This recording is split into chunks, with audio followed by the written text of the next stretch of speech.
Shalom, brothers and sisters. Good morning, everyone, wherever you are in this world. I'm hoping that all of you are in good condition with the help of our Almighty God the Father, through our Lord Yeshua HaMashiach, Jesus Christ.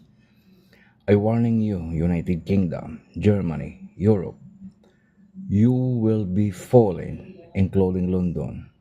You will be falling in the hands of evil, in the hands of Islamic cult. Remember this, my words. The time will come, your country will be demolished.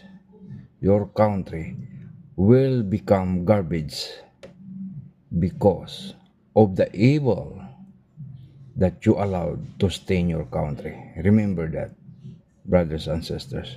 True Christian in that country, keep your faith in our God through Jesus Christ our Lord. He's only the Savior for us, whatever happened in your country.